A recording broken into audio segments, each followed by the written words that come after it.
नमस्कार साथियों, स्वागत है आपका अपने YouTube परिवार event for study bye Sundaram में। नरेशन पढ़ रहे हो तो आओ सीख लेते हैं एक छोटी सी क्लास। क्या सीखना है? नरेशन होता क्या है? ऐसे तमाम डाउट्स आते हैं कि नरेशन के क्वेश्चंस कहाँ मिल सकते हैं। नरेशन की क्या है? नरेशन का मतलब होता है कथन। नरेशन का मतलब होता है कथन। मैं बात कर रहा हूँ, कोई एक लड़का है, मैं कह रहा हूँ कि तुम कहाँ जा रहे हो, तुम्हारा क्या नाम है, तुमने खाना खाया, तुम फल खा रहे हो, तुम घर जा रहे हो।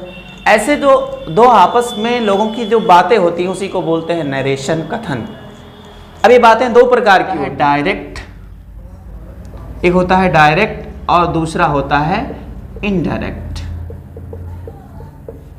एक होता है डायरेक्ट मतलब होता है प्रत्यक्ष, नरेशन का मतलब कथन, और इनडायरेक्ट का मतलब होता है अप्रत्यक्ष।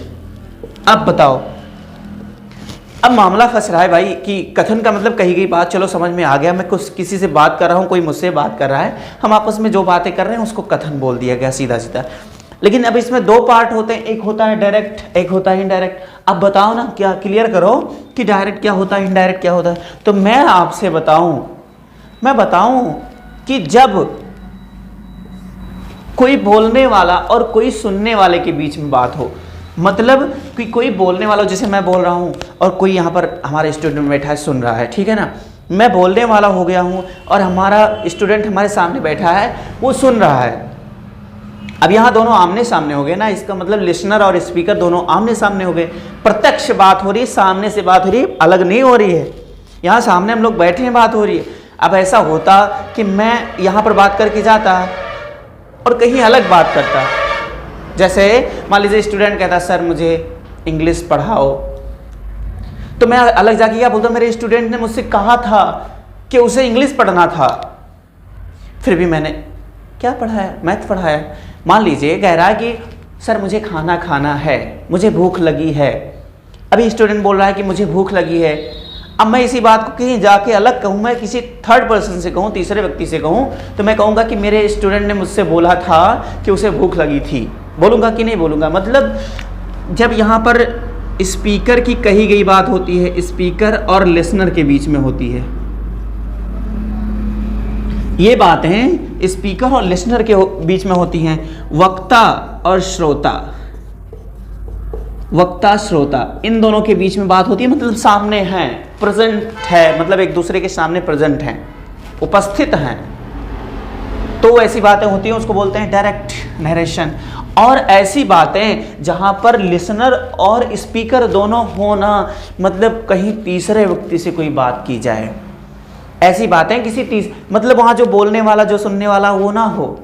जैसे मैं बोल रहा हूँ ना कि मेरे स्टूडेंट ने कहा कि सर मुझे भूख लगी है, फिर मैं किसी तीसरे व्यक्ति से बोलूँगा कि मेरे स्टूडेंट ने मुझसे कहा था कि उसे भूख लगी थी, ठीक है ना, बोल दिया मैंने। इसका मतलब है कि जो लिसनर और स्पीकर होगा वो सामने नहीं होंगे, किसी तीसरे व्यक्ति से बात कही जाएगी, ठीक है ना।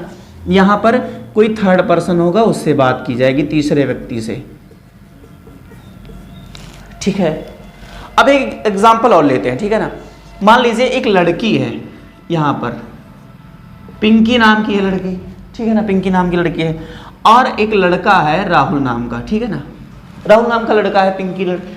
अब राहुल और पिंकी की आपस में बात हो रही, क्या बात हो रही, हमें क्या मालूम। तुम मेरी कार है, मैं कह रहा हूं, राहुल ने कहा कि ये मेरी कार है, ये मेरी कार है।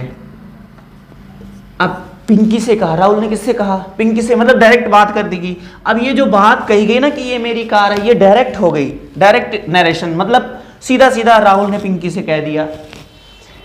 अब पिंकी थोड़ा सा पेट से खराब है, पेट से खराब का मतलब कोई बात उसके पेट में पचती नहीं, वहां से आई और फिर तुरंत अपनी सहेली, कोई रीमा नाम की कोई सहेली है, रीमा, उससे बोली, क्या बोली, वो उसकी कार थी, अरे वो उसकी कार थी, मतलब बात पची नहीं, वो जाके किसी तीसरे व्यक्ति से बोल दिया। तो जो राहुल और पिंकी की बात हुई उसको बोलते हैं डायरेक्ट स्पीच या डायरेक्ट नरेशन। इनडायरेक्ट उसे बोलते हैं जो लिसनर और स्पीकर की बात को कोई तीसरे व्यक्ति से कहा जाए। जैसे यहाँ पर राहुल ने पिंकी से बोला, अब पिंकी को क्या जरूरत थी रीमा को बताने की, लेकिन उसने बताया कि वो उसकी कार थी। तो जो उसने बोला, जो यहाँ पर पिंकी ने जाके रीमा को बोला, वो होता है इनडायरेक्ट, और जो राहुल ने पिंकी से कहा वो होता है डायरेक्ट। क्लियर है कि नहीं? अगर कमेंट में ना समझ में आए तो कुछ बोल दिया करो, या फिर कोई ऐसे डाउट्स हों जो आपको इससे रिलेटेड पूछना हो, कमेंट में ज़रूर भर दिया करो। हम भी देखते हैं यार कि कमेंट कोई आता होता है कि नहीं आता है। नहीं होता है तब क्या करें। ये मोटा मोटा नरेशन के बारे में डायरेक्ट और इनडायरेक्ट का थोड़ा सा डिफिनेशन हो गया, थोड़ी सी पहचान हो गई, आप जान पा रहे। Rahul said I am ill. अब देखो ध्यान से, मैं कह रहा हूं ना कि राहुल सेड, इसमें राहुल ने कहा आई एम इल, मैं बीमार हूं। राहुल कह रहा है कि मैं बीमार हूं। अब यहां बोलने वाला कौन है भाई? स्पीकर कौन है? स्पीकर राहुल है। राहुल के द्वारा कही गई बात ही तो है। राहुल कह रहा है आई एम इल, मैं बीमार हूं। तो भाई यहाँ राहुल के द्वारा कही गई बात ही तो हमने लिख के रखा है। अब इसमें क्या ऐसी चीज है जो आपको नहीं समझ में आती? राहुल ने कहा कि आई एम इल, मैं बीमार हूं।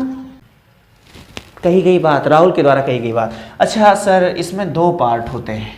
एक पार्ट होता है जो कॉमा, इन्वर्टर कॉमा के बाहर होता है, ठीक है। अब इसको आउटसाइड वाले का, जो कॉमा इन्वर्टर कॉमा के बाहर होता है, उसका नाम रिपोर्टिंग वर्ब, और अंदर वाली चीज को क्या बोलते हैं बेटा? रिपोर्टेड। मतलब कौन सी बातें रिपोर्ट की गई हैं, रिपोर्टेड स्पीच बोल देते हैं, ठीक है ना। अब मैं कह दूं इसको रिपोर्टेड वर्ब ही क्यों बोला जाता है? स्पीच, यहाँ रिपोर्टेड स्पीच बोले हैं, यहाँ भी रिपोर्टिंग स्पीच बोल सकते थे। स्पीच का मतलब पूरा पूरा कथन।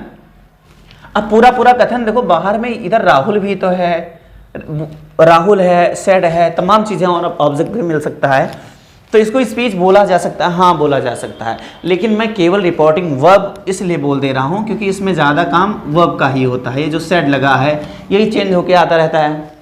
से आता है, सेज टू आता है, से टू आता है, सेज टू आता है, सेड आता है, सेड टू आता है। मतलब कि मेन चीज़ें यही बदलती रहती हैं, रिपोर्टिंग वर्ब, इसलिए मैं इसका सीधा सीधा नाम रिपोर्टिंग वर्ब दे रहा हूँ। ये चीज़ें होंगी क्या? अंदर। कौन कौन सी चीज़ें हो सकती हैं बाहर और अंदर? दोनों में कौन कौन सी चीज़ें हो सकती हैं? सब्जेक्ट हो सकता है, वर्ब हो सकता है, ऑब्जेक्ट हो सकता है। इसमें भी सब्जेक्ट हो सकता है, वर्ब हो सकता है, सब्जेक्ट हो सकता है, वर्ब हो सकता है, ऑब्जेक्ट हो सकता है। ऐसे ही को इनडायरेक्ट कैसे बनाएंगे, बेसिक्स रूल्स हैं जिनको आप जान जाएंगे तो तुरंत आसान हो जाएगा, इसलिए उन चार्ट को जानना थोड़ा सा ज़रूरी है। मैं कम समय लेकर उन सारे चार्ट को आपके स्क्रीन पर दिखा दे रहा हूँ। तब